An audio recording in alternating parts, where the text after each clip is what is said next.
Hey, what's happening? Welcome to Matey TV. So it's July.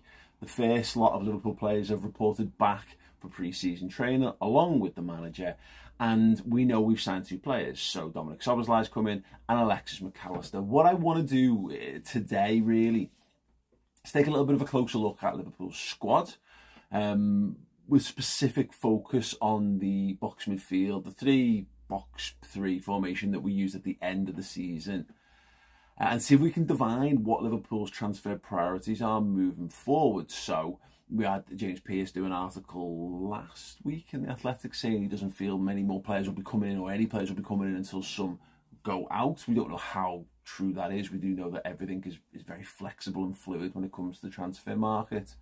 But I want to do a bit of a depth chart on that formation. As I said on the last video, I do think we'll probably play 2 or 3 different formations throughout the season, or different stages in games throughout the season, and possibly even different between the Europa League. Maybe, I don't know. But I'm going to focus predominantly on this one because it's the one we know we still know the least. We still know the least about, and I think it's something that, you know, Liverpool have had years and years and years of moving from 4-2-3-1 to 4-3-3 from the early stages of Klopp, at the end of Brendan Rodgers, to Klopp, to become 4-3-3. 4-3-3 becomes the ultimate formation for Liverpool, with a couple of others thrown in as break glass solutions. We've obviously bought for that, we've trained for that up and down the academy levels, but if they're changing things now, do Liverpool have the squad capable of doing that from within? How much work is actually required, and will that inform, again, what Liverpool are likely to do between now and the end of August, start of September, the transfer window shutting? So let's start, and what I've done, as ever in these ones, extensive list making, which is always good fun on a rainy afternoon in a coffee shop in Liverpool. So I'm going to start with what I think that there's. I think I've got 2 teams. I'm going to start with let's call it the Premier League 11. So I think the Premier League 11, and there'll be 1 or 2 interchangeable in this, but let's just, for talking's sake, let's just nail it down. And I think that is Alisson in goal. If you're looking at it as effectively a back 3, it's Konate, Van Dijk, Robertson.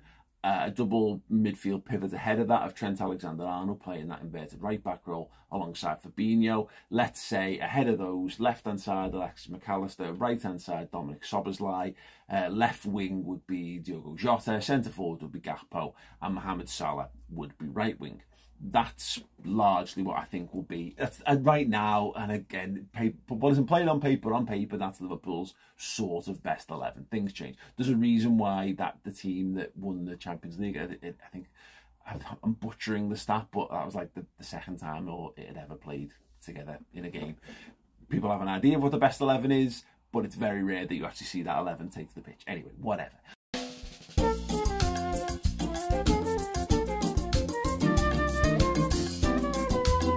Let's look at the Europa League side, and let's just get, again, for talking, Caoimhin Kelleher in goal. The back 3 in this one would be, I always think Gomez would be a better fit for the right-hand side, but we saw Matip deployed there at the end of the season. So Matip right at 3, Gomez central, and then Kostas Tsimikas, who's the understudy to Robertson, so therefore is the understudy to that left-sided sort of centre-back role.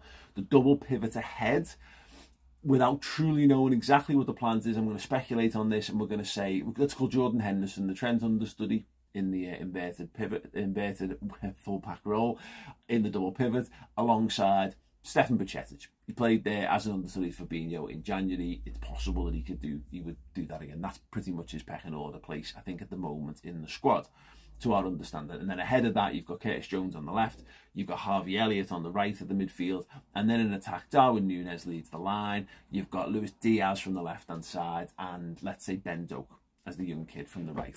So you've got, and I think, look, there is a difference in quality there, but I think Liverpool have got 2 pretty good 11s there. I wouldn't necessarily want to see the Europa League 11, as it were, going against Man City at the Etihad in the Premier League. But I don't think there's ever, the 2 teams thing never really works out anyway, does it? Because I don't think Liverpool are going to make 11 changes from like a Thursday to a Sunday. You'll find that it's somewhere in between, but as a starting point, I thought that was interesting to go. So what I then did was, if you combine that in, and there's a couple of other players to add into the mix, what does our depth look like when it comes to that comes to that formation. So, yeah, effectively, yeah, we've got 3 goalkeepers because Adrian, but he's obviously just there making the numbers up. There is Konate, Gomez, Van Dijk, Matip, Robbo and Tsimikas as these sort of new school centre-halves in what we're doing. Trent, Hendo, Fabinho, Bajcetic is the midfield, and that midfield, including the inverted fullback. Szoboszlai, Elliott, Mac Allister, Jones, Salah, Doak, Gakpo, Nunes, Jota, Diaz. You then got questions. You got someone like Thiago Alcantara. I'm not entirely sure where he fits at the moment. We did see him come on and play a little bit of the right attacking midfield slot. But obviously being injured at the back end when we made that change to the system, we're not totally clear. He'd done a little bit coming on for Fabinho as well, so maybe he's just in the mix to be a DM understudy. Maybe he's a floating understudy for any one of those given positions. It's a bit of an unknown for us. There's some other names to kind of throw into the mix if we're doing broader depth. Conor Bradley, is he just going to sit there until we decide what we're doing in pre-season, or they get another suitable loan offer or a transfer offer for him? We don't know. Jarell Quansah, we don't know whether that's another one. Again, is he of the level? Is he just going to get farmed straight back out, maybe at a higher level loan than Bristol he was last year? Luke Chambers would have been in this conversation, but at the moment it looks like he's going to Bayer Leverkusen, potentially on loan under Xabi Alonso. And then really, there's not too many other names. Kate Gordon looks like he's going to spend pre-season with the under-21s and probably the start of the season to get his fitness back up and running again. There's not too many other names there, but I feel like we're reasonably well stocked in terms of volume. Is kind of what I'm getting at here, to be perfectly honest. Tyler Morton's another one. Don't really know what his state of play is. Bobby Clark will be another one, hoping for a good pre-season. He might throw himself into the mix as well. And if I've missed any, please feel free to let me know them in the comments underneath. The real big sort of red flags that kind of immediately crop up to me, I've got a few questions, and I'll ask the questions and maybe you can answer some of them if you've got opinions on them in the comments. The first question is, can Tsimikas play left centre-back? I think Robertson did a good job, and I think he's obviously naturally got the engine. He's a good defensive player. He's very committed, and look, Andy Robertson is absolutely brilliant. I'm less concerned about him in that role, mainly because I've seen him do it more than Tsimikas. So a very brief cameo right at the end of the season of him doing it. He's good, he's got technical abilities, but would you want Kostas Tsimikas effectively in a back three? I don't know. That's a huge question mark for me. Next question, Matip / Joe Gomez. Fitness, question mark. Suitability, question mark. And the big question of left centre-half or central. Left centre-half, right centre-half, central centre-half, if that makes sense. Who's Van Dijk's understudy? Who is the guy who's going to get Virgil van Dijk's games off? So Europa League, Van Dijk gets left at home to rest and recuperate and be better for the Premier League. Who is the guy who steps into that role? I feel like it's Gomez, but at the same time, as mentioned previously, I feel like Gomez's skill set definitely suits the right-hand slot a bit more. He's just got more pace, and he's played right-back as well. He's going to be drifting into areas of the pitch that I don't think Joel Matip wants to be in. I don't think Liverpool really want Joel Matip in there. But our first inclinations is that Matip to play right centre-half, Gomez to play central. That's another huge question mark for me. I touched on it before. What is Thiago's role in the squad? If he's sticking around, if he's going to see his contract out, where does he play? What does he do? He's one who will likely have fallen foul of this change of system. It suits Trent. It suits Fabinho.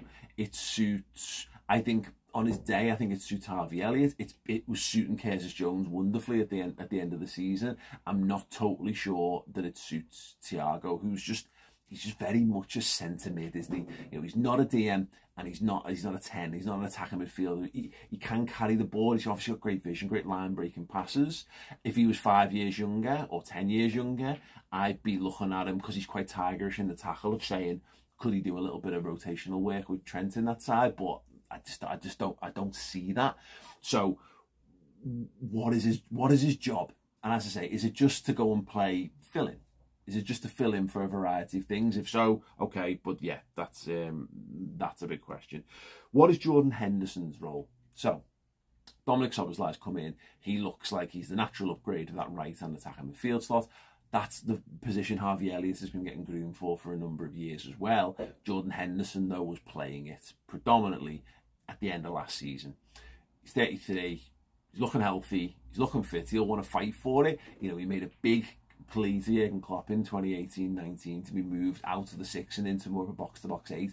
But this is not a box-to-box 8 type position. It's more 8-10 than it is 6-8, which is where Henderson's career has been at for the vast majority. It's more deeper lying. I think there needs to be maybe a question about keeping more creative players in that role, which suits Elliott and Szoboszlai. So again, is now Jordan Henderson the understudy to Fabinho? Is he the understudy to Trent? And I say understudy, I mean in rotation with, because understudy seems to carry like these negative connotations, like you're rubbish. The season success is built on a squad. It's built on competitiveness. It's built on the lad who plays 30 minutes or 20 minutes at the end of the game is just important as the lad who plays the 60 or 70 prior to that. That's Klopp's mantra on it anyway. Who is Fabinho's cover/understudy? Mention it with Henderson. Is it Henderson? Is it Bajcetic? Is it Thiago? Is it a combination of all three? If we're playing more of the double pivot, I'm kind of less concerned about that. If it was a solo role, and it goes back to me chats I've had recently about Romeo Lavia, I'm a little concerned about him being a touch too short, but if he's got support alongside him, it might be all right. I'm not totally concerned if we had to go into a season with those three guys in rotation with Fabinho as the 6. I would still rather go and get someone who's ready to come in and really, really fight for that place as a long-term first-team option. That's not Henderson. That's certainly not Thiago. And it might be Bajcetic. But I think we're a little unsure quite what his future is because he's so young. He's got so many years to develop yet. I don't want to put too much pressure on him. We should be picking and choosing his minutes next season because we could have a fabulous player. Who understudies Mo Salah? Who is the guy that backs him up? I mentioned Doak earlier on. That seems the most likely possibility in terms of our understanding of the youth pecking order. Doak was on the fringes. He was starting to get minutes last season. Again, he's very, very young. But he's got that place, I think. Kay Gordon's not going to be ready anytime soon. Hopefully he's back in contention this season. But I suspect you're looking at probably back end of the season before he's truly up to match sharpness, and he might require a loan to help jumpstart his career after missing a year. Is it just going to be Jota again? Because obviously we go to the Salah goes to AFCON in January. I talked about Szoboszlai's tactical fit and how he could likely do that, but everything has a knock-on effect. Jota can do it. Jota's fine, even though he's not an absolutely ideal fit for it. But is it Harvey Elliott? Is it Ben Doak? Is it Szoboszlai? Is it Jota? I don't know. They're big questions. Darwin Nunes. What is happening with Darwin Nunes? Have we given up on him as a centre forward? And is Gakpo now the main man? Are we just trying to do Bobby Firmino 2.0 with Gakpo? In which case, you're going to have a hard time fitting Nunes, and my worry is that he becomes Divock Origi Mark II, who's a guy you can throw him on, he'll score you a goal, and he'll cause havoc. He's got pace, and he can play out wide in counter-attacking situations, certainly. And he can be an all-round goal threat, but he's not a natural fit for the system, which is often a hiding to not in Liverpool. At Liverpool, Xherdan Shaqiri was a good example of that. Divock Origi, guys who just don't quite fit. Good players, perfectly capable of doing it at other football clubs, but what is he? Are we gonna engineer situations where he's back in the 9 again? Are we gonna go back all in on Darwin Nunes as a number 9, or is he a left winger? Because he's a left winger. Is he behind Jota and Diaz in that pecking order as well? Big questions. Just from kind of talking it out, my general sort of takeaway from what I've seen on all this, I think the defence is the most pressing thing. I think you can get away with having a variety of options for now. And the issue is, if I was starting from scratch, if it was a year zero situation, new formation, let's just build the team to suit that formation. I think Liverpool probably need 3 midfielders, another forward, and at least 2 defenders. But I'm not sure they're going to do that because that is a lot of work to do in one window at the level required. I think is a bit of a stretch. So it might be get your key elements done and then massage things for another half season, and then build again next year. Consider a rise. Go for a new 5-year plan or whatever. The ones that really strike out to me is the defence. So Kostas Tsimikas and Andy Robertson. If I was being utterly ruthless, I would be going out and buying 2 left-footed centre-halves by trade who can do a bit of a job at left-back. Bare minimum 1 bare minimum one. And I think for me right now, that is priority number one. Buy a left-sided centre-half to rotate with Robbo. Robbo's role to lose, let him have it, let him start the season there, but put him in contention with somebody. Evolve the side, no place for sentiment. You know, we've seen that happen. We saw the team evolve beyond Adam Lallana and evolve beyond Oxlade-Chamberlain. Injuries definitely played a part, of course. It might be evolving beyond Thiago now and evolving beyond Jordan Henderson. Fine, you know, we just want Liverpool to be the best they can be. And right now, that looks really awkward. And then the other one is, of course, on the other side. I would be getting someone who can do a bit of centre half / right back, because if it's not Gomez, if we're saying Gomez is Van Dijk's understudy, and we're not trusting him to do that, I'm saying, well, Konate's the model. Can we get someone else a bit more of that ilk? Now that's a really big, tough ask. You know, that's a rare fit. Konate's got a lot of amazing attributes. He's tall, he's pacey, he's strong, reads the game really well. That's a rare combination of attributes, particularly at the price that Liverpool paid for him. And then I'd be looking at, for next priority is a DM, someone to grow and outgrow beyond Fabinho. Lavia looks to be high up that at the moment. I think that will be fine. I've said it previously elsewhere. I'd rather it be someone who's 6 foot plus. But I do trust in the general process of what's going on. But yeah, that for me feels like it. I would have concerns. I think the squad is better already. I think Liverpool have got a more competitive squad now than they had with the one that ended the season. I think we need another midfielder and at least another defender. But I think if you could, I don't like saying this because it implies that I'm happy when it's not great. If we don't sort another centre half out, I feel like you've got to put all that effort into rebuilding the midfield, and you're going to undersell what that midfield is capable of by not having a solid base behind it. Now, that a refreshed midfield actually might breathe new life into what we've got in the defence. You might get more out of Virgil and Joe and Joel and Ibu, etc. Robert, you know. My gut feeling is we definitely need a young, fresh legs, someone who doesn't have loads of injury problems as well. Because my still concerns lie there is what happens if Gomez and Matip get injured. It looks like Nat Phillips is going to be on his way out this summer. Rhys Williams has gone already, and then you're asking a lot of someone like Jarell Quanta, is he ready to make that step up? Is he just taking Nat Phillips' role in the squad? Unsure. So if I was a betting man, I think that's what they'll do. I think there'll be at least one defender to come in, and dependent upon that, some of it might depend on Matip, Tsimikas and Thiago. But I think one more, I think at least a defender and a midfielder, ideally 2 defenders and a midfielder, and I think by and large that'll be fine. Who will that be? When will that happen? I don't know. Do you agree or disagree with anything I've discussed in here? I feel pretty safe on that, but look, things change, and one transfer move could totally shift our thinking on all of this, which is why it's so weirdly exciting. I've understood how Liverpool play inside and out for years now, and as it turns out, last season most of the opponents have figured it out as well. So to have a new formation, new style, new approach, new people up and down the football club, from like, you know, just under the ownership down to the playing squad and the academy. Exciting, interested, new talking points. Great, I'm all in on it. Right, drop a like on this video if you want more transfer stuff, and if you want to check out all 3 episodes of our Bobby Firmino documentary series, go to redmanplus.com. Use the code Bobby on a Captain yearly subscription, and it'll give you 50% off. That code runs out in 6 days' time. On the 16th, that code ends, 16th of July. So grab yourself 50% off a yearly subscription to Redman Plus. Fill your boots on Bobby stuff, on transfer stuff, and the rest. Deep dive analyses from Chris Pager, boss stuff. Thank you so much for watching, for dropping a like, for sharing, all that good stuff, and have a boss week.